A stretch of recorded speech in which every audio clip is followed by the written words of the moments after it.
I wanted the whole feel of the film to reflect what it must have felt like to be going on these missions. Really put the viewer into a totally immersive sort of experience. We both agreed that anything that was emotionally involving was usually always better on Super 16. You think you're coming back? We have every intention of coming back. But you might not.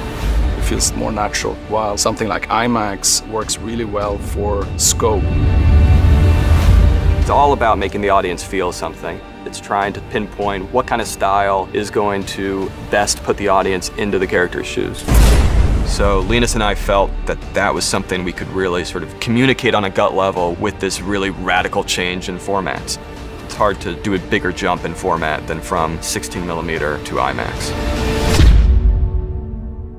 Houston, Tranquility Base here. The Eagle has landed.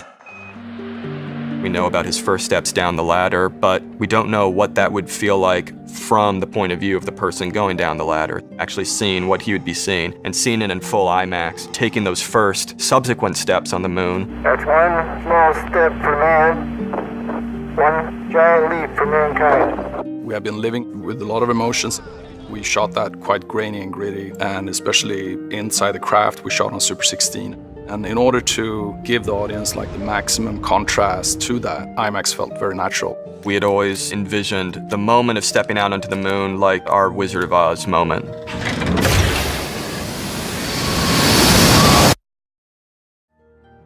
When you open that hatch door and step out onto the silent, vast expanse of the moon, it's like a shot of adrenaline. The surface appears to be very fine-grained. It's almost like you've transported people to this other world. And I think that that visual experience will really elevate the personal stories that we're telling along the way.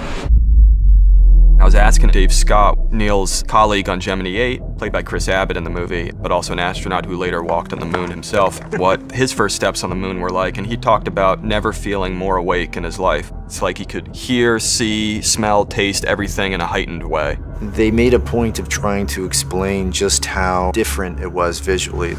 We thought it was quite interesting to shoot something so pure and clean and monochromatic as the moon surface with the black sky on that large format, because it's so detailed so you can see how clean it is.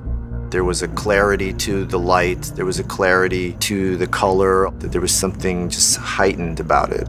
That sort of trajectory became what the whole sequence was about to me.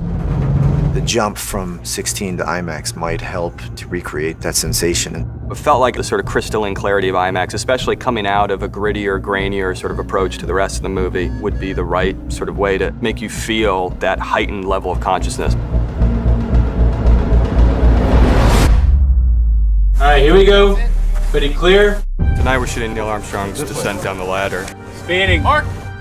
We decided to shoot the moon outdoors in a quarry that has very much the color and texture of the real moon. We were shooting with IMAX cameras, and we were shooting with lights that Linus, our cinematographer, had created to try and simulate sunlight. And the lenses we're using are actually the same lenses that they used on the moon when they took the still photos. It was my first time shooting on IMAX film, and it was an amazing experience. The IMAX theater is really, really great to see this movie just because the format changes from 240 to 143, which means that the image goes from the normal letterbox and opens up beneath your feet. You really get the sensation that you're coming out onto the moon surface.